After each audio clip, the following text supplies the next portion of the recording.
Hello, everyone. Today we'll be looking at the topic information processing.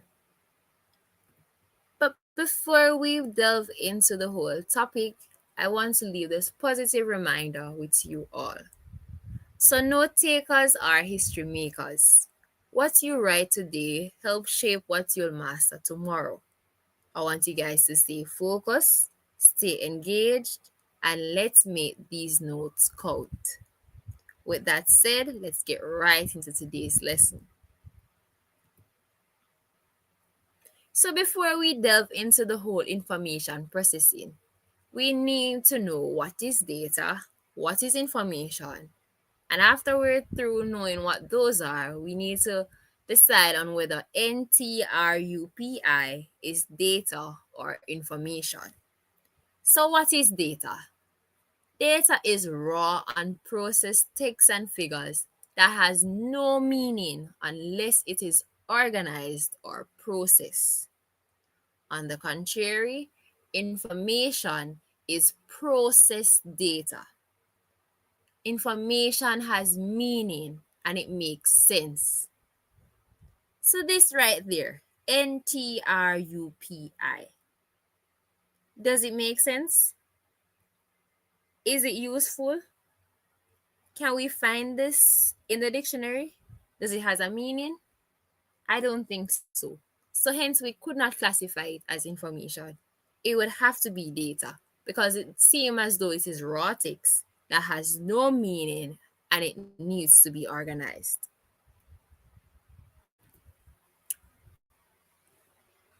Here we have a definition for data and information. So here we're basically comparing data versus the information. So data refers to raw and processed facts and figures that have no meaning unless it is organized or processed. On the other hand, information is processed data that is organized and has meaning. So in order for data to become information, it has to be processed. Here is a small brain teaser. So here we are required to identify the numbers with the data. Number one, HNOTGECLYO. Does this have any meaning? Does it make sense? Can this be useful? Can this aid in any decision making? Are we able to get any information or any knowledge from this right here? I don't think so. I believe that this is a raw facts. So hence I would have to classify number one as data. Number two, apples, £6, £40, mangoes, £5, potatoes. So this doesn't make any sense. It has to be organized in order for us to get a meaning from it. So hence once more, we could not say that this is information. This would have to be data. It has to be processed in order for us to get a meaning from number two. And number three, technology is rapidly evolving. That makes sense. It sounds like some useful information. So hence, I would definitely have to classify this as information and not data. So if you agree, you can leave your thoughts in the comments and let me know what your answer is. Moving right along. So now, what is information processing? So this refers to computer-based systems that take in data and generate information. It is the way in which computers take in raw data, work with it, and produce useful information. So what this is basically saying, information processing is basically computer taking in data. So you inputting data into the computer, and the computer is then processing these data and converting them into information. So whenever a computer-based system or whenever computers are used to process data, that is referred to as information processing. Ways in which data can be processed to become information. So there are many ways in which data can be processed to become information, but here are just a few of them. So when we carry out calculations in spreadsheets, when we're updating data in a file, when we're searching a document for a specific item or data, when we're sorting data in alphabetical order, so all these are ways in which data can be processed to become information. And you see the list right there, it is not exhausted. There are so many other ways in which data can be processed to become information. Moving right along. So now we're going to look at some sources of data or information. So the first source that we'd want to look at is people.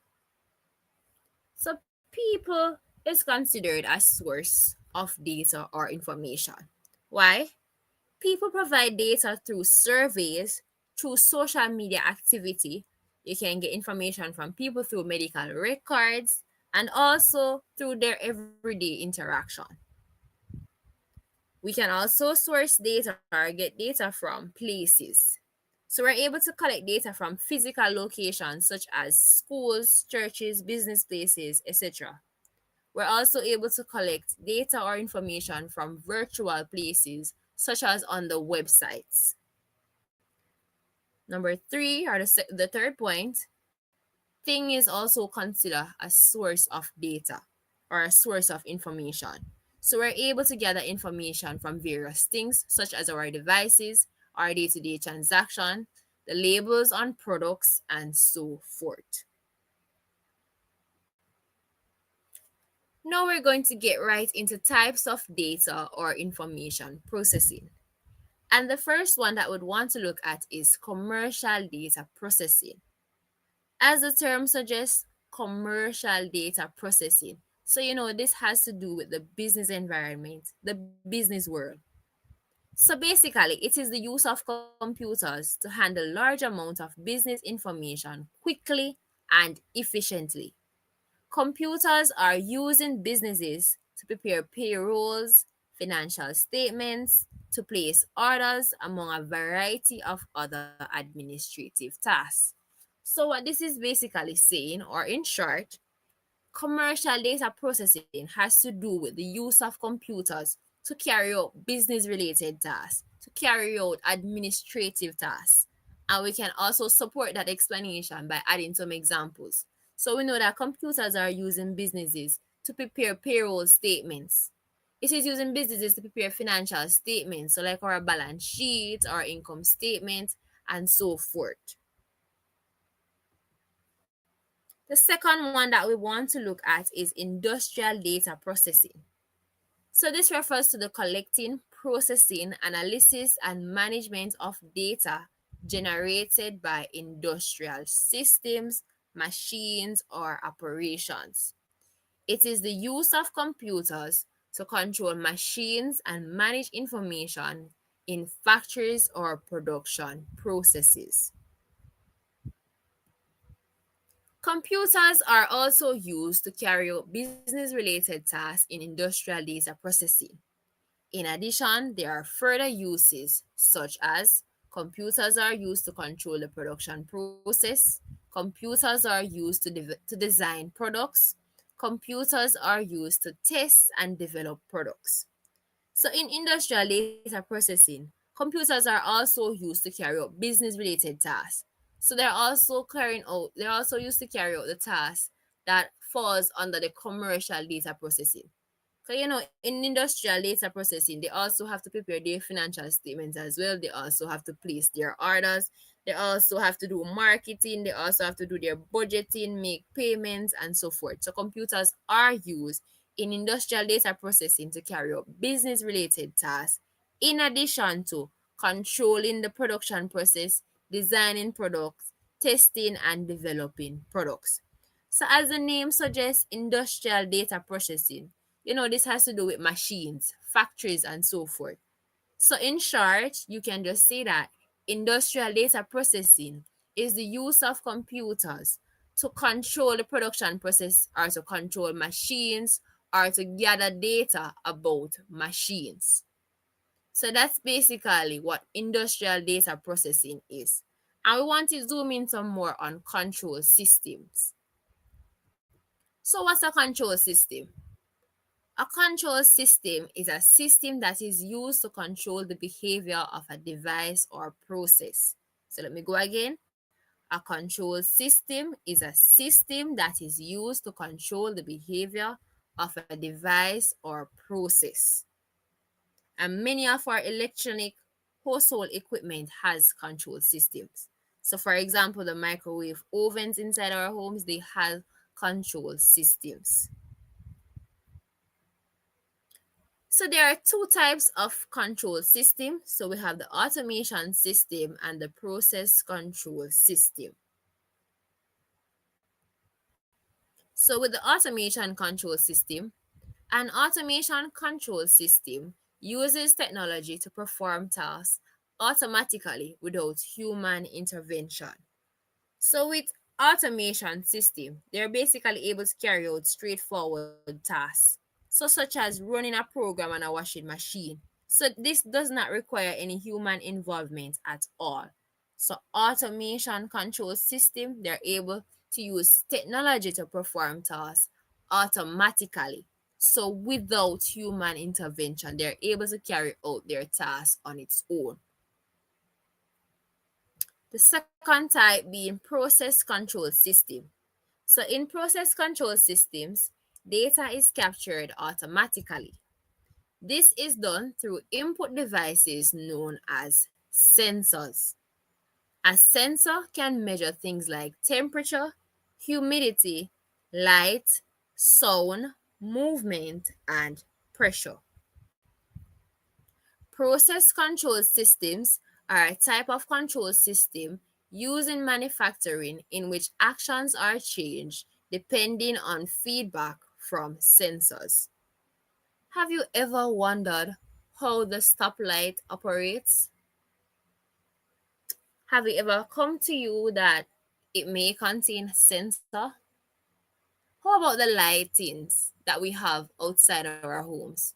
That whenever a shadow passes under them, they come on. Do you think these can be examples of process control system?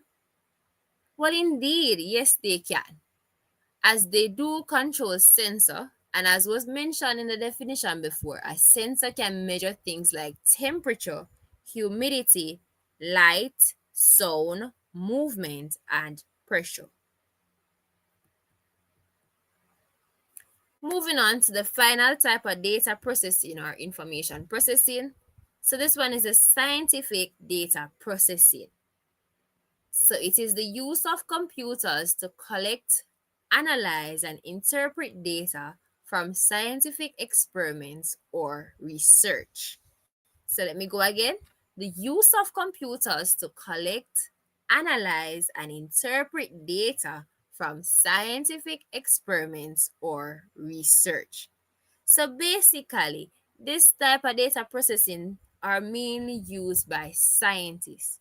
Because you know that scientists have a huge amount of data that they have to record, interpret, analyze in order to make weather prediction, to make forecasts, and so forth. So they're able to use computers to actually help them with the collection process of these data, to actually help them analyze these data, interpret them, and make um, meaningful suggestion and give meaningful forecasts.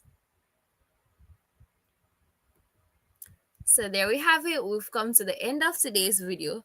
Thank you so much for watching, and I hope you learned a thing or two. So remember to like, share, comment, and subscribe.